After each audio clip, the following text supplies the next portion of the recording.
Der Fauxpas von VW in Sachen Datenschutz hat uns wirklich alle überrascht. Wir wollen uns heute gar nicht damit beschäftigen, was überhaupt passiert ist, sondern wir schauen uns an, welche Lehren Verantwortliche in einem Unternehmen daraus ziehen können. Dafür habe ich Dirk bei mir an der Seite.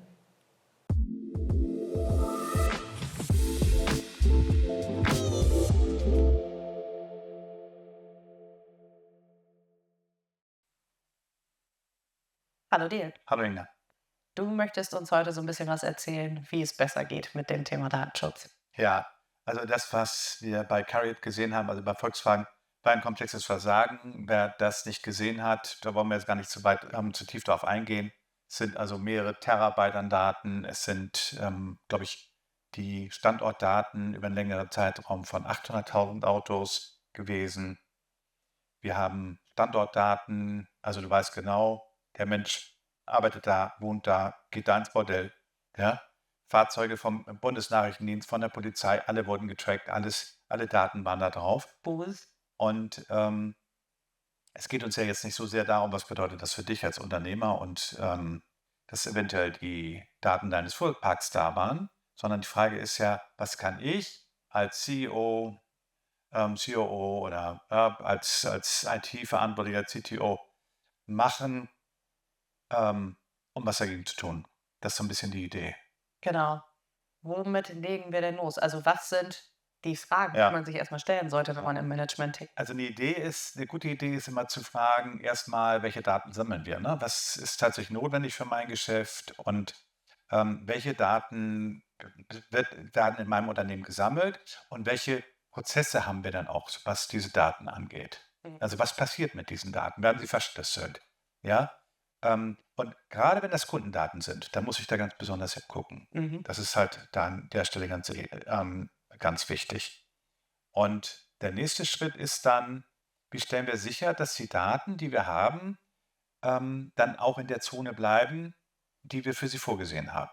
Ja, in der Regel sind die Daten ja zunächst mal in sicheren Zonen und werden dort verarbeitet und gespeichert, aber dann kommen irgendwelche, ja, Entwickler, ITler, externe Berater oder wer auch immer da drauf, auf die Idee, diese Daten eventuell zu verwenden. Der braucht die vielleicht wirklich für seine Arbeit und das muss ich regelmäßig überprüfen und ich muss sicherstellen, dass die dann nicht in Zonen reinkommen, wo eventuell Sicherheitslücken da sind, Mhm. ja?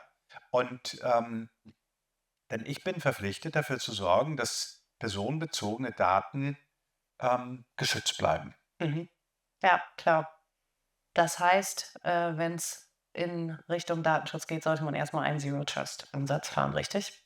Ja, also, das ist dann 'n wichtiger Ansatz. Das heißt ja erst mal nix anderes als kein Gerät traut dem anderen, Mhm. ja? Und ich muss mich immer irgendwie authentifizieren. Ich muss immer sagen, wer ich bin, warum ich an diese Daten ran will. Und, ja, wenn du nicht weißt, was ein Zero-Trust-Ansatz ist, kann ich dir nur empfehlen, dich da mal einzulesen. Es geht darum, dass ich, Berechtigungen minimiere, dass ich Zugriffe regelmäßig überprüfe und dass ich sicherstelle, dass wirklich nur die Daten dort verwendet werden können, wo sie auch verwendet werden sollen und dass nur die Geräte auf Daten Zugriff haben, die auf diese Geräte Zugriff haben können. Ja, da gehören dazu Wartungspläne für die IT-Infrastruktur, dass die auch aktuell sind und Backups gemacht werden. Ja, ich kann auch nur empfehlen, macht wirklich das klassische Backup. Nehmt die Datenbänder, fahrt damit zur Volksbank, Sparkasse, legt die Dinger in den Tresor, sichert auch über mehrere Wochen und Monate eure Daten ab, damit ihr sicher seid, dass ihr auf diese Daten zurückgreifen könnt. Es bringt niemandem etwas, wenn ihr ein Backup auf 'ner anderen Festplatte, vornehmt und diese Festplatte anschließend auch nach 'm Cyberangriff verschlüsselt wird. Ja? Oder, dass irgendjemand mit irgendeiner Methode auf dieses Backup, extern zugreift und darüber an die Daten kommt, die vorher auf Systemen waren, wo sie vielleicht sicher waren. Ja? Auch wichtig. Ja, und dann, musst du halt dafür sorgen, ne, du musst überlegen, wie verhindere ich, dass jetzt sensible Daten in unkontrollierte Umgebungen kommen, ja? Mhm. Das kannst du einmal definieren, du kannst es aber auch protokollieren und, ja, das ist halt an der Stelle, denke ich, so das, was du dich fragen musst und, ähm, was du bei dir im Unternehmen thematisieren solltest. Ja. Im Falle eines Falles, Ja. wenn es jetzt doch mal dazu kommt, dass wir die Vermutung haben, dass da irgendwo, ja, ein Datenleck entstanden ist. Wie sollte man sich auf so etwas vorbereiten? Ja, also wenn es passiert, dann ist es erst mal zu spät. Also auch dafür gibt es Regeln und einen Fahrplan. Da muss man ja sagen, da ist bei Carriot dann auch weitestgehend vieles richtig gelaufen. Aber, also ich fange mal ganz vorne an. Ich kann jedem nur empfehlen, der Kundendaten speichert, dessen Business auch irgendwie von der IT abhängt, beschäftigt euch wirklich mit dem Thema Cyberversicherung, wendet euch dort an den Versicherer eures Vertrauens, denn die Cyberversicherung gibt dir ja nicht nur die Möglichkeit, dass du ähm, dass ein Schaden gegebenenfalls monetär ersetzt wird, sondern in den meisten Fällen beim guten Versicherer hast du dann auch Zugriff auf Experten, die da zur Verfügung stehen, IT-Forensiker, die sich angucken, was ist da passiert, die Systeme wieder in Ordnung bringen, die Zugriffe wieder zumachen, die wirklich genau dir auch sagen können, was hier passiert ist, die dich auch dabei unterstützen, deine Kunden gegebenenfalls zu informieren und die mit dir auch dafür sorgen können, dass du dann den Neustart halt wieder wagen kannst. Also das kann ich an der Stelle nur empfehlen. Notfallplan brauchst du auf jeden Fall. Also du wirst ja in der Regel keine Abteilung haben, also das hat der normale Mittelständler nicht, dass man IT-Forensiker hat in der eigenen Abteilung. So, Nee. ist nicht die Regel. Ja, ja, für diejenigen ist dieses Video eh nicht, weil die sind da ganz anders aufgestellt und die haben sich all diese Fragen auch schon gestellt. Ja, also wie bereiten wir jetzt ein Team vor, das nicht aus Experten besteht, auf solche Krisensituationen? Also A, grundsätzlich Themen, Schulung zum Thema Datenschutz. Ja, ich muss auch wissen, was sind Datenschutzverletzungen, was betrachte ich als Unternehmen für Datenschutzverletzungen und wie bereiten wir uns darauf vor, dass A, Daten verloren gehen, was dann passiert, wie wir dann agieren wollen und B, ähm, was mache ich überhaupt im Fall eines Systemausfalls? Dazu gehört eben auch, dass man wirklich sagt, okay, wir schalten jetzt mal die IT ab und in welcher Zeit sind wir in der Lage, das gesamte Unternehmen, die gesamten Systeme, ohne die IT-Infrastruktur, die steht jetzt als Hardware und als Software nicht zur Verfügung, wieder in irgendeiner anderen Form über die Datensicherung ans Laufen zu bringen. Und mein Tipp ist an der Stelle, testen. Und zwar regelmäßig, 1-2 Mal im Jahr. Diejenigen, die sich zertifizieren lassen, die brauchen das eh. Aber das ist eine gute Vorbereitung, das ist eine gute Übung, weil wenn deine Daten irgendwo in die falschen Hände kommen, wenn sie verschlüsselt werden, wenn du von einem Cyberangriff betroffen bist, ja, ist es ja manchmal gar nicht so, dass sie das verschlüsselt. Das ist ja nicht, kann ja auch den Fall geben, dass Leute irgendwie darauf zugreifen können, dass das öffentlich wird. Und dann musst du den Stecker ziehen. Und dann musst du deine Kisten irgendwo anders wieder zum Laufen bringen.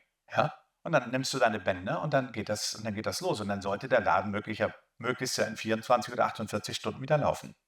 Ja? Klar, ansonsten hat man ein noch größeres Problem. Ja, also, aber ne, du hast ja mich ja gefragt, wie kann ich mich vorbereiten? Und das halte ich für einen wichtigen Punkt. Ähm, und das nicht erst machen, wenn das erste Mal schiefgegangen ist, sondern vorher. Ja, besser nicht. So ein Stück weit sollte man das Thema natürlich auch schon in der Unternehmenskultur etablieren, also das Thema Datenschutz, Sensibilisierung. Ja, unbedingt. Ja, also ist ein Thema der Unternehmenskultur, ne? IT-Sicherheit. Und das geht auch natürlich darum, dass der Mitarbeiter versteht, was ist denn Datensparsamkeit? Mhm. Ja, welche Daten möchte und muss ich denn von meinem Kunden wirklich erheben? Gerade dann, wenn ich zum Beispiel auch im IoT-Geschäft tätig bin. Aber egal, ob ich Software für den Medizinbereich mache ähm, und oder ob ich einen E-Commerce-Shop betreibe. Mach dir Gedanken, welche Daten du wirklich haben willst und verankere das auch in der Organisation und bring den Leuten bei, dass sie sich Gedanken machen, sparsam mit Daten umzugehen und auch Sicherheitsrichtlinien dann nicht nur zu implementieren, sondern auch zu befolgen. Ja. Okay, damit sind wir eigentlich schon direkt, in die Lehren Mhm. eingestiegen, die man daraus ziehen kann Ja, aus, diesem ja, Datenskandal. Heißt, ganz vorne stehen natürlich Datensparsamkeit, ja, Datenverschlüsselung. ja. Also das war für mich ein Kracher, ne? Ich meine, wir reden hier über terabyteweise Daten und, die waren nicht verschlüsselt. Also, entschuldigt bitte, wenn ihr schon Daten irgendwo abzieht und zu irgendeinem Zweck, bearbeiten wollt, dann verschlüsselt die bitte, ja? Also, in Unternehmen, ich sehe das immer wieder, da werden zum Beispiel aus dem ERP-System kolonnenweise Daten exportiert und die landen dann in der Excel-Tabelle. Und wenn ihr dort ein Passwort drauflegt und das ist lang genug, ja, ein wirklich vernünftiges Passwort auf diese Excel-Tabelle, dann ist sie verschlüsselt. Ja, das ist nicht irgendwie nur eine Passwortsicherung, sondern das ist echte Verschlüsselung, die dann passiert. Und das unterstützt Excel, das unterstützen PDFs und so weiter. Und also ja, wichtig auch dann an der Stelle nicht überall die gleichen Passwörter benutzen, weil im Zweifel finden das Hacker in irgendeiner Datenbank.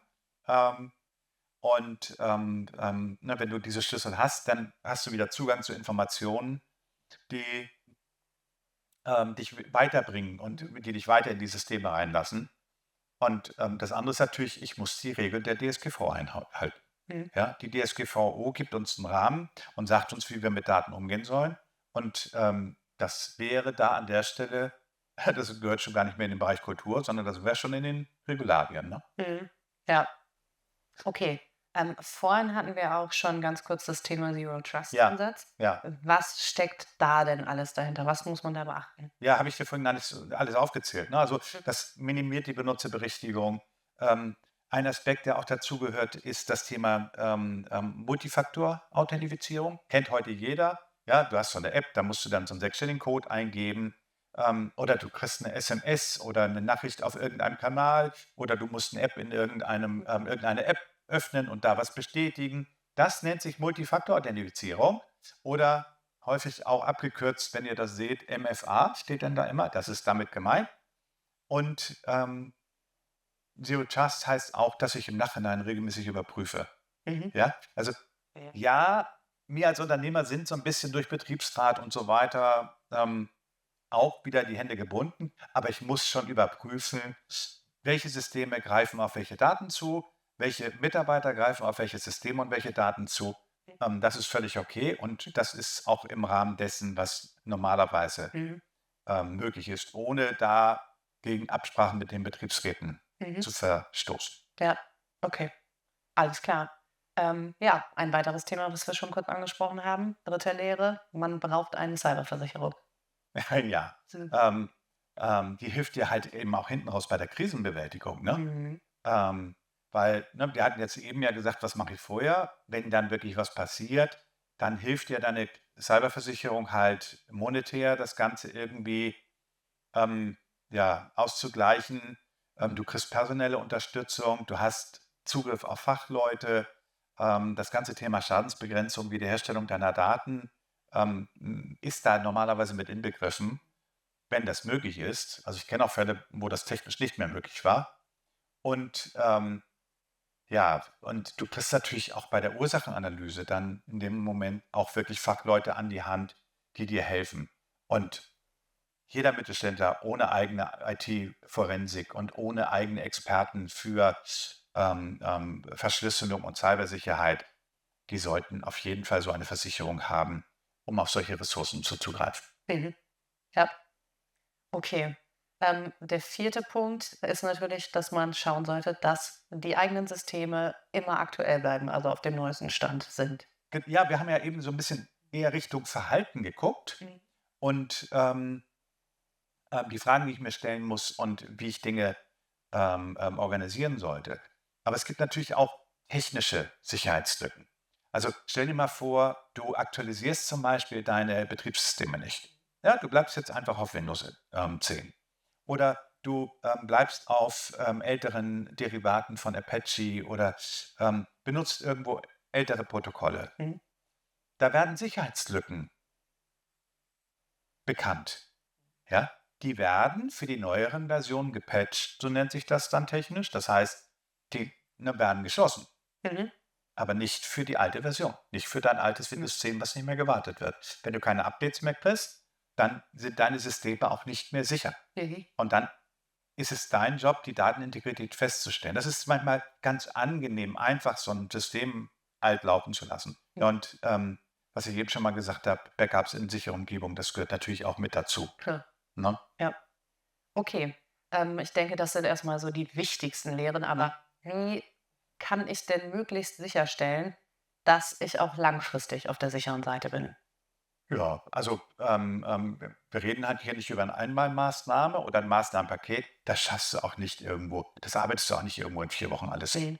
Ja, also ne, ich meine, um alleine mit einer Versicherung das alles zu verhandeln, denen alle Informationen zu geben und so einen Versicherungsvertrag zu machen, bist du schon 4 Wochen dabei. Das heißt, mach dir anhand unseres Videos, wir können ja das Ganze auch vielleicht nochmal als Checkliste damit in den Betreff reinfügen, mach dir einfach einen Plan, was du abarbeiten willst, hak das ab und geh da sukzessive vor. Das ist ein kontinuierlicher Prozess.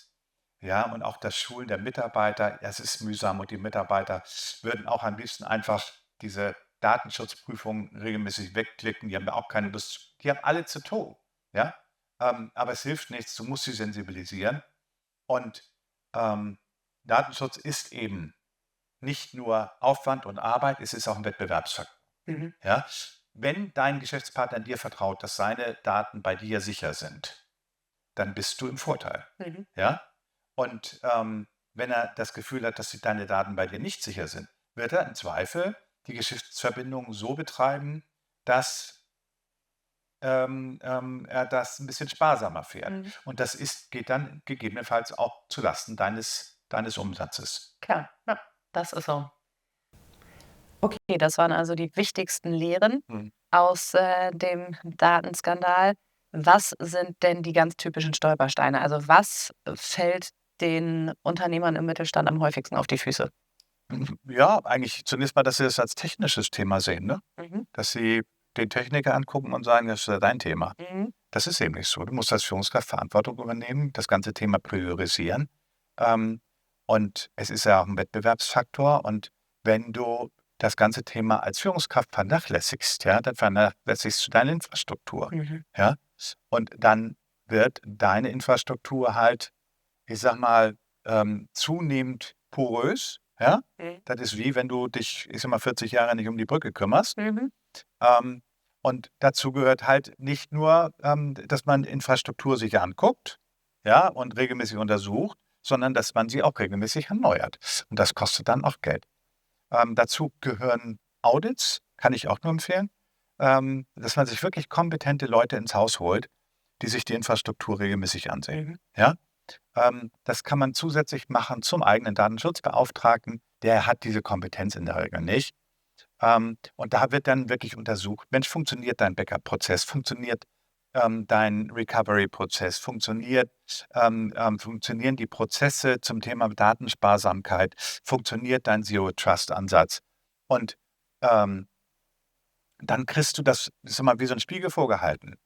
Und dann hast du auch die Möglichkeit, dort in dem Moment zu handeln. Das hilft dann an der Stelle, wenn da so ein Externer mit da reinkommt. Mhm. Ja? Ähm, Ich finde auch, was man vielleicht noch beachten sollte, dass Partner und Dienstleister teilweise Schwachstellen darstellen können. Ja, also wenn jemand bei dir ins Haus kommt und für dich entwickelt und dann einfach irgendwelche Musterdaten von irgendwelchen Kundensystemen nimmt oder mit Kundendaten das Ganze macht, ähm, Ad 1, geh hin und treffe vertragliche Regelungen mit deinen Dienstleistern, die den Umgang mit Daten regeln. Ja, überprüf regelmäßig, ob das eingehalten wird. Und mach den Partner auch darauf aufmerksam, wie wichtig das ist, das zu tun. Also es reicht nicht einfach eine Strafe in den Vertrag reinzuschreiben, sondern setz dich mit ihm zusammen und ähm, zeig ihm auf, wie wichtig dir das ist, dass diese Regularien eingehalten werden und zeig ihm das auch, indem es halt regelmäßig überprüft wird. Und sichere dir vertraglich auch zu, dass du die Möglichkeit hast, diese Prüfung vorzunehmen. Ja? Also, Datenlage würde ich auf jeden Fall einmal analysieren. Dann Verschlüsselungsstandards sind ein anderes Thema und das du dich kümmern müsstest. Das gehört auch mit auf die Checkliste. Zu dokumentieren, wo sind sensible Daten. Auf die Agenda und auf die Checkliste gehören dann Zero-Trust-Pilotprojekte. Fangen einfach an den Bereichen an, wo die personenbezogenen Daten sind. Ja? Und dann könnt ihr das sukzessive auch im Unternehmen umsetzen. So, und wenn du die Cyberversicherung schon hast, guter Draht, also ich weiß nicht, meine ist jetzt auch schon wieder 5 Jahre alt, dann sollte man dann auch nochmal prüfen, passt die eigentlich noch oder bieten die Versicherungen da mittlerweile auch neue Dienstleistungen? Schulungen gehören dazu, ganz schön lang, die Liste wird länger, ne? Ja, wird kein Short heute. Ja, und dann eigene Mitarbeiter sensibilisieren, haben wir schon gesagt. Ja, perfekt. Ja, Dann haben wir aber ja so ein paar Punkte für unsere Checkliste. ja, Ich bin mir sicher, dass wir dazu bestimmt auch noch mal einen Blogbeitrag machen. Vielleicht bieten wir auch Download an. ja. Und dann würde ich sagen, ganz vielen lieben Dank für den Überblick, Dirk. Falls du jetzt noch Fragen haben solltest, komm gerne auf uns zu. Unsere Kontaktdaten sind wie immer unten in der Beschreibung zum Video. Und wenn du auch künftig keins von unseren Videos verpassen möchtest, dann abonnier doch gerne unseren Kanal. Bis bald.